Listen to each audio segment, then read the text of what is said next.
Chers amis, en ce temps pascal, j'aimerais vous parler plus particulièrement des sacrements de l'initiation, que sont le baptême, la confirmation et l'Eucharistie. On les appelle sacrements de l'initiation tout simplement parce qu'ils forment la porte d'entrée dans la vie chrétienne.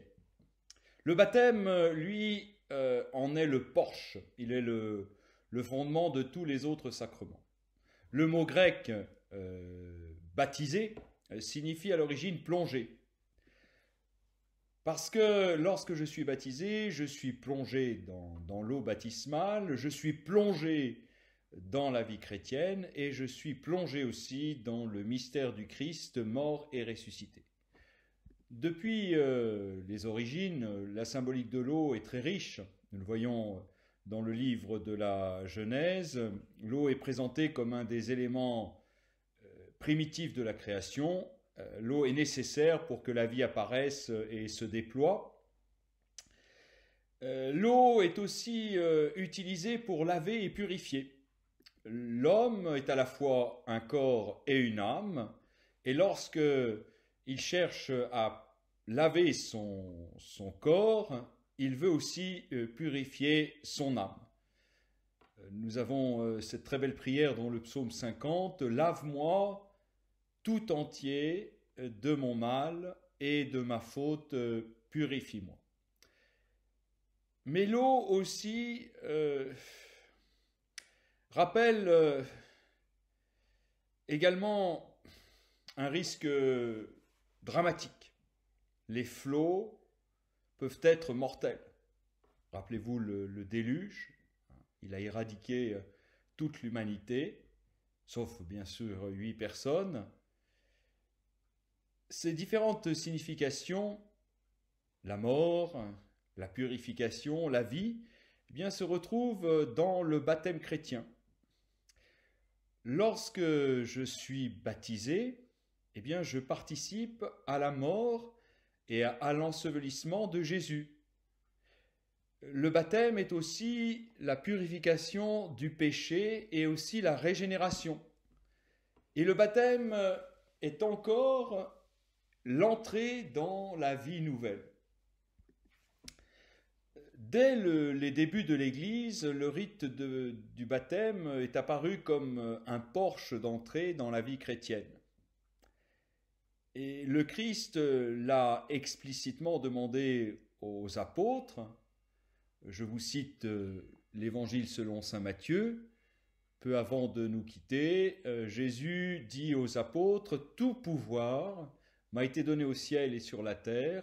Allez donc de toutes les nations, faites des disciples, les baptisant au nom du Père, du Fils et du Saint-Esprit. » Jésus lui-même a voulu être plongé dans les eaux du Jourdain et recevoir le baptême de conversion que conférait saint Jean-Baptiste.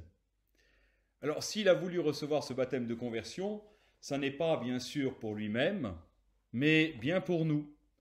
Par ce baptême, par son baptême, il anticipait ainsi sa passion, autrement dit sa plongée dans l'abîme de notre péché.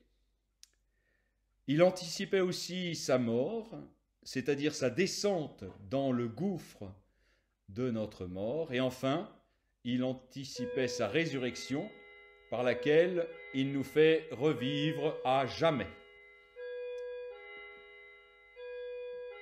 Au moment du baptême, nous sommes immergés dans la mort et la résurrection du Christ. Nous mourons au péché pour vivre à la vie nouvelle des enfants de Dieu. Nous devenons un seul être avec le Christ. C'est ce qu'écrit saint Paul aux Galates, « Vous tous qui avez été baptisés dans le Christ, vous avez revêtu le Christ. » Et nous sommes définitivement unis au Seigneur. Nous participons déjà à sa mission prophétique, sacerdotale et royale. Nous devenons membres de son corps, qui est l'Église, avec tous nos frères dans la foi. Et grâce au baptême, comme Jésus, parce que nous avons revêtu Jésus, nous avons une relation tout à fait particulière avec Dieu, puisque nous pouvons le nommer notre Père.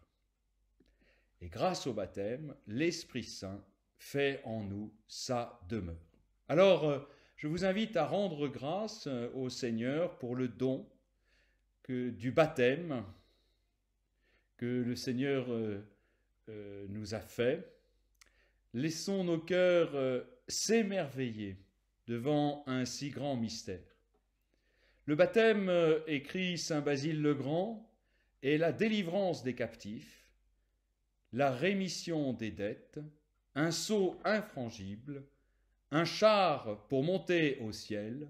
Il nous procure le royaume, il est le don de l'adoption.